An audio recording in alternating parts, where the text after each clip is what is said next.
Healing is not a mental exercise.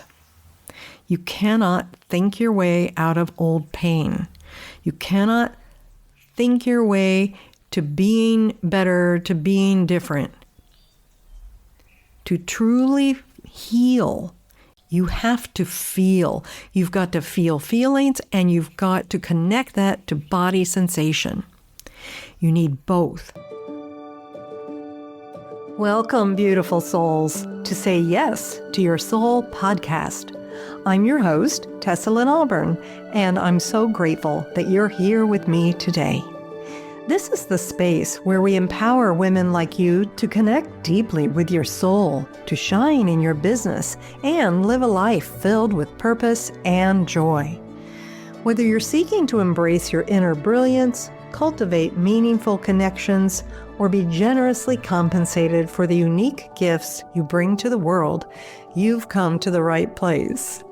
As we navigate the busyness of the new year, we'll explore how to honor the dark, restful days of winter and use them as an opportunity for soulful reflection and renewal. So get cozy, get present, and let's journey together into the season of transformation. Hello there. Welcome to the Say Yes to Your Soul podcast. Today, I want to speak to something that touches so many of us, and very often in ways we don't fully realize. Today's podcast is Anxiety's Hidden Roots: How Old Wounds Still Shape Us. You see, we tend to think our anxiety is caused by what's happening around us. There's an intensity. Maybe it's the news. Maybe it's the economy. Perhaps it's the politics. Perhaps it's something on a community level. And while all of these things do affect us to a certain extent, the truth is that much of the anxiety we feel is actually old. It's the anxiety of unhealed wounds. It's the anxiety of emotions we were taught to silence. Maybe you grew up hearing things like, "Don't cry," or "I don't want to see that frown on your face. Be strong. Stop overreacting. You're this, you're that. Don't do it." We don't want to hear another word. Be grateful. Right, and so there's this exclusion of all these uncomfortable feelings because the people around us at the time probably had an even more limited understanding of how to help somebody who was having those feelings, and then they were taking on anxiety inside themselves in their own discomfort. So the best answer was, don't express it. Stop being so sensitive.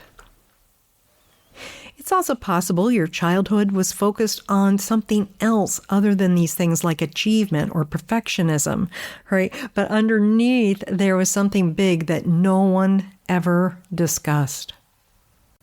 I have a client like that. She was running anxiety on overdrive in many areas of her life. She was anxious about the news, about finances, about her profession. And on the surface, she seemed to have it all together, and she was extremely experienced. She could easily name the pain of her past marriage and how grateful she was to be out of that. And she had all kinds of good habits to stay grounded. But anxiety kept creeping back in and hijacking her emotions. And it made no sense. She couldn't figure out why she was distracting so much or why she was wasting so many hours in her precious personal life. And as we worked together, we began to untangle a deeper web of connections. Not just the wounds from her ex-husband, but something much older. And in her case, she was still suffering from the loss of a sibling when she was very young. And she had nowhere to put all of that grief. It just wasn't acceptable. Nobody was equipped to help her process that. So that heartbreak had been buried, never processed, and in her present adult life, it was showing up as a constant sense of anxiety, restlessness, palpitations in the heart, an inability to breathe deeply, even though she now lived in a seemingly safe neighborhood and home. On the surface, nothing was connecting. She couldn't figure it out. And she would say things to herself like, well, I know about this and I know about that, but it doesn't make any sense why I'd be feeling the way I am. So why am I having all this anxiety? But inside her, these things were connected because the body remembers. As a child, she was taught to push aside the sadness, the loss, and when her husband became mentally abusive, those same survival patterns started to kick in.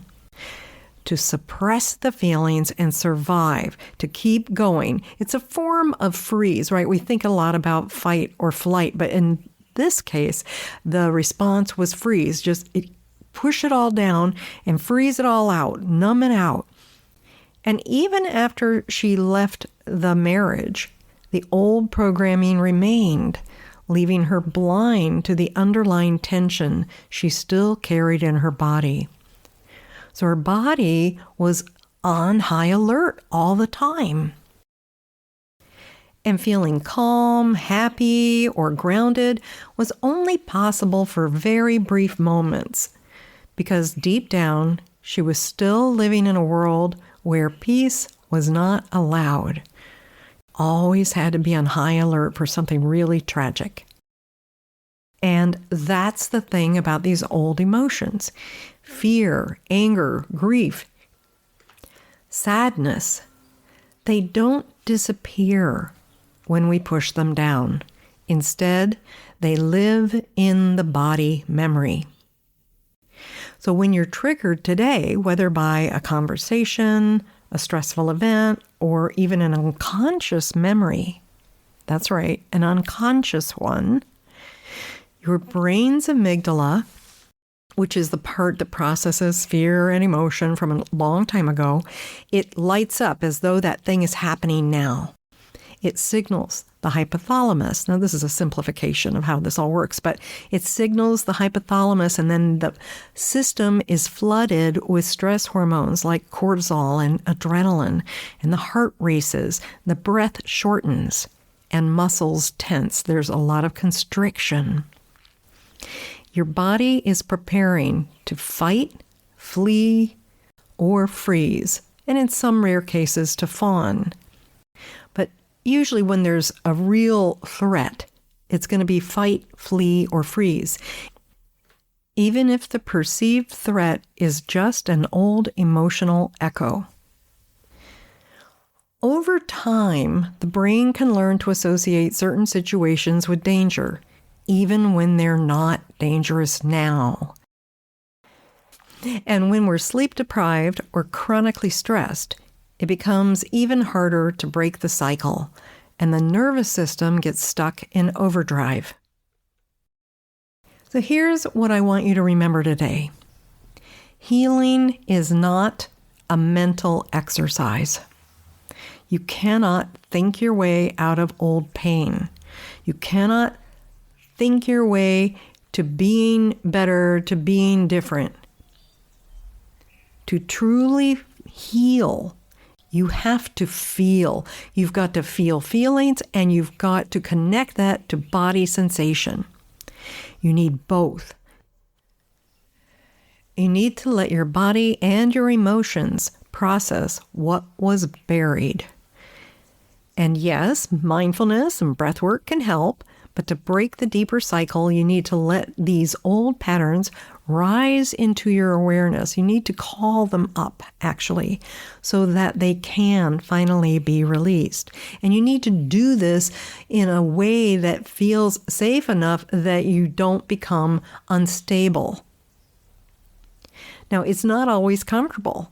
Healing has never been comfortable, but it's how we set ourselves free.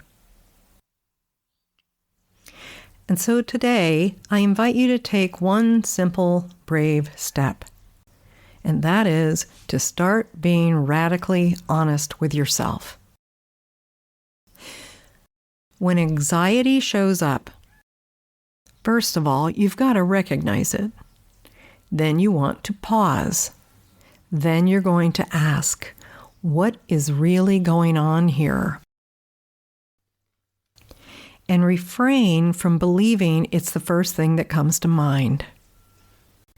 Instead, you want to keep asking the question, what's underneath this? What else has been going on inside me?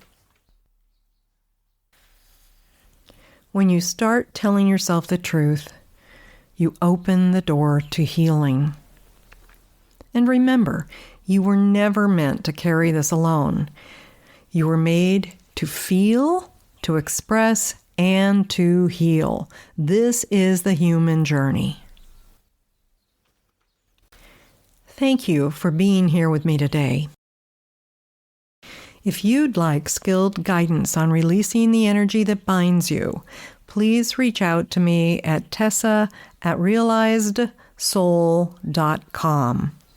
I have more than 25 years of experience as a healer, coach, and emotional intelligence guide. And I've also walked my own path of personal healing, so I get it.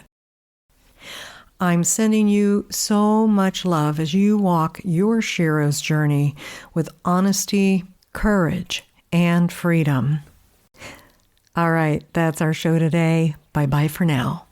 Thank you for joining me on this soul-nourishing journey today. I hope you're feeling inspired to embrace the stillness of the winter season, connect with your inner wisdom, and allow space for your soul to rest and regenerate. Remember, the darkness of winter is not something to fear or to rush through. It's a powerful time for growth, for healing, and for accessing divine guidance. Before you go, I'd love to invite you to take a moment to reflect on today's episode and perhaps explore the meditation I've created just for you. It's designed to help you connect with the angelic realms and invite love and guidance into your life. You can find it at sayyestoyoursoulpodcast.com/multiverse meditation, and I'll also link it in the show notes for you. If this episode resonated with you, I'd be so grateful if you could leave a review and share it with someone you think might benefit from this message. You deserve to say yes to your soul, and I'm here to support you every step of the way. Until next time, take a deep breath, honor the quiet, and trust that the universe is working in your favor. Stay present, stay connected, and most of all, stay true to you.